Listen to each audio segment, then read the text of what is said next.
Some of the biggest heists throughout history have been connected to the mob. After all, these people are experts in organized crime. If anyone is capable of organizing and pulling off a multi-million-dollar heist, it will be a member of the Mafia. There have been several Mafia heists throughout the decades that captivated true crime enthusiasts. These stories have inspired some of the most exciting movies and works of fiction throughout pop culture. In today's video, we're going to take a look at some of the most infamous Mafia heists in history, from the Lufthansa Heist at John F. Kennedy International Airport to the Bonded Vault Heist, where a group of Mafia members stole from other Mafia members, and other exciting cases. Stay tuned to hear the stories behind these heists. The Lufthansa Heist, 1978. One of the biggest heists in American Mafia history is the Lufthansa Heist. This robbery took place on December 11, 1978. 6 masked men robbed the Lufthansa Airlines cargo terminal at New York's John F. Kennedy International Airport and got away with nearly $6 million worth of cash and jewels, which would be worth around $23.4 million today. Only one person was ever convicted of this heist. That was Louis Werner, an employee of the airline. He had a severe gambling problem and owed $20,000, but he had a plan to pay it off, even though it wasn't an ethical one. Shipments of cash and jewels would pass through Lufthansa. Louis Werner and a co-worker had a plan to steal millions from the shipments. At this point in time, all of the bills coming in were unmarked, but he slipped up and told his bookie Martin Krugman about his plan. Martin Krugman then went and told an associate who was connected to Jimmy the Gent Burke from the Lucchese family. This info was enough for the gent to come up with his own plan. He handpicked a crew and planned the heist for the graveyard shift. When the crew arrived at the cargo terminal for the heist, they took 6 employees hostage and stole $6 million in cash and jewels in just over an hour. The crew was able to get away, but a solid plan soon started to crumble. The getaway driver made a big mistake, Parnell Stacks Edwards, just 2 days after the heist. He was supposed to take the getaway vehicle to a junkyard controlled by John Gotti, but that didn't happen. Authorities found the van parked in a Brooklyn neighborhood. This made the gent very paranoid. He was afraid that the police would trace the van back to Parnell Edwards and then trace it back to him. He arranged for 2 hitmen to take out the getaway driver. But even with Parnell Edwards out of the way, the gent's paranoia was still in full force. Allegedly, within the next 7 months after the getaway driver's murder, Jimmy Burke arranged for 9 other people connected to the heist to get killed. One of the most notable was that Martin Krugman disappeared. Allegedly, he had been talking and complaining too much. He wanted a larger share of the cash. He was beginning to draw too much attention to the heist, and others were worried that he would tell the wrong people. It's believed that the gent and another accomplice killed and dismembered him approximately 1 month after the robbery. However, his body was never found, and there was no evidence to prove this happened.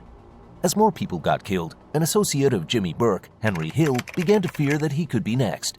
He entered the Witness Protection Program and gave the authorities information on several Mafia members. Eventually, Jimmy Burke was convicted of murder. However, airline employee Louis Werner was the only person convicted for the Lufthansa heist.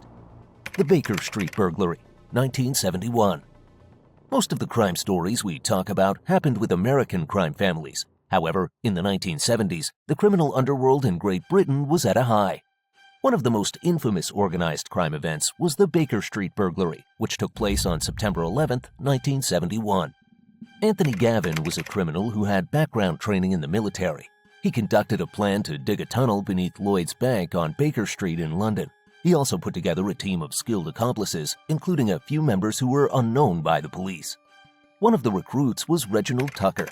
In 1970, Reginald opened up an account with the bank under a fake name. He rented a safety box as well and began making weekly visits to scout out the place.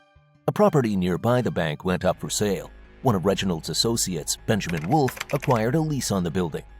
Over the summer of 1971, roadwork caused the bank's alarm system to go off several times, so the alarms were temporarily shut off. The criminal team took advantage of this opportunity and started digging the tunnel. They would work on the tunnel only on weekends so they would not be noticed by the roadwork crew. By September, they were ready to pull off the heist. One associate took a position on a rooftop at a nearby building to keep an eye on the bank and inform the team of anything suspicious he saw. The other members traveled through the tunnel to the bank. They planned an explosion to get through the cement floor. They perfectly executed this by planning it up with the noise from ongoing traffic. The fumes from the dust made it challenging to work, and some of the team didn't think it was worth it. They were arguing about what the next move was over walkie-talkies. What they didn't know was that a local radio enthusiast was listening in to their conversation. Allegedly, he recorded the conversation and sent the evidence to Scotland Yard. Now, this heist was a weekend-long event. The crew knew the bank would close on Friday night and wouldn't open again until Monday morning. It was Sunday afternoon by the time the police arrived at the scene. While they looked around, ultimately it looked like the bank was undisturbed. However, the gang was in there hiding. The heist took 30 hours. The gang cracked open safety boxes and stole between £500,000 and £3 million worth of cash and valuables. It's estimated that the stolen goods would be worth £9 million to £54 million today.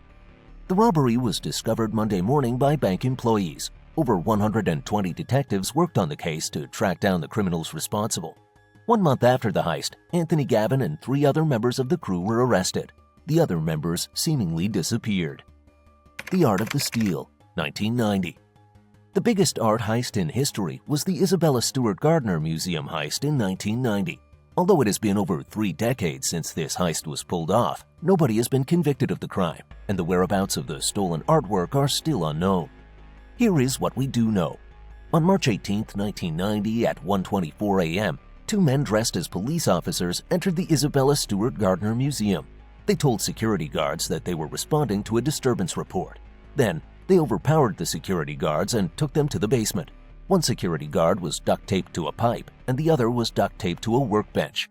With security out of the way, the robbers got to work. In little over an hour, they managed to remove 13 pieces of art from the museum. This artwork is valued at nearly $500 million today. So, you might be wondering why this is mentioned in a video on Mafia heists. Since nobody has ever been convicted of this heist, there is only speculation as to who could have been behind it. All clues point to the Mafia. A lot of this came from investigators. They suspected the heist was organized by crime networks in Connecticut and Philadelphia. There was also heavy speculation that crime organizations in Boston were responsible. Several suspects have been added to authorities' list over the years who they think is responsible for this infamous heist. In 2015, it was announced that George Reisfelder and Leonard DiMuzio were the key suspects, even though both were deceased. This is because they resembled police sketches of the criminals and were associated with Carmelo Merlino, a crime lord from Boston. It is also alleged that authorities were looking into the Jimmy Marks murder after receiving a tip. Jimmy Marks was murdered 11 months after the heist. However, it's alleged that he was bragging about being in possession of 2 of the stolen paintings. He also had connections to Robert Durante, another mobster on the suspect list. While many known criminals have made the suspect list, authorities have been unsuccessful in gathering the evidence they need for a conviction. The FBI believed that crime networks moved the artwork to Philadelphia, but their trail went cold in 2003. Now they have no leads as to where the artwork is. However, there is a $10 million reward from the FBI for the location of the art. The Bonded Vault Heist, 1975.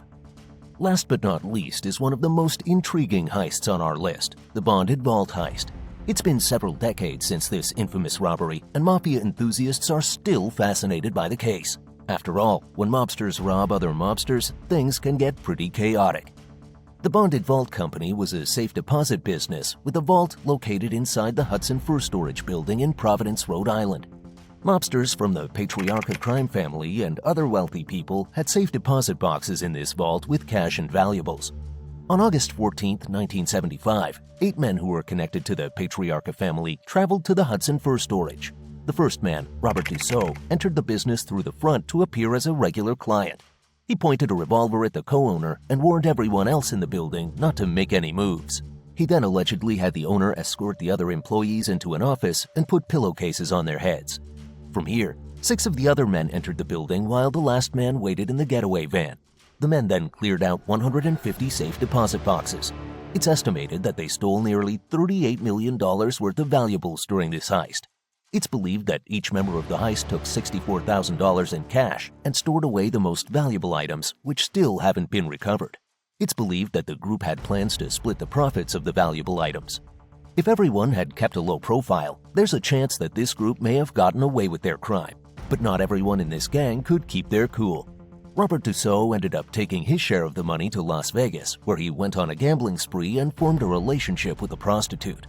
The two blew through his share of the money and maxed out her credit cards. Robert began spiraling and calling other members of the gang to get more money from the theft. The other members were on edge about what Robert Dussault would say or do, especially if he was around the wrong people. The gang sent Charles Flynn, another member from the heist, to kill him. But Robert Dussault knew the way this crime organization worked and fully expected someone to come to place a hit on him. He had a heart-to-heart with Charles Flynn and convinced him not to go through with the kill.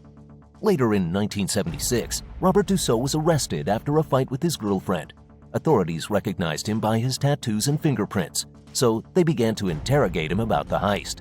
To get him talking, they allegedly made up a story that the Mafia had killed Charles Flynn and he was next. This was enough to get him talking.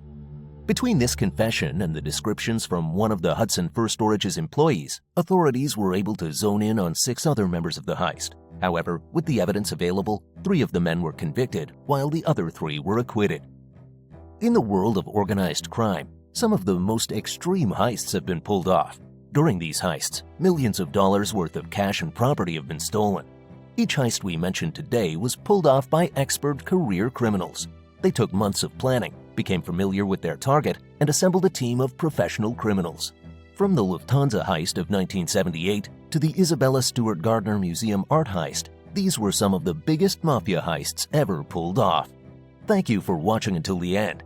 Don't forget to like and subscribe to see more Mafia Mystique videos.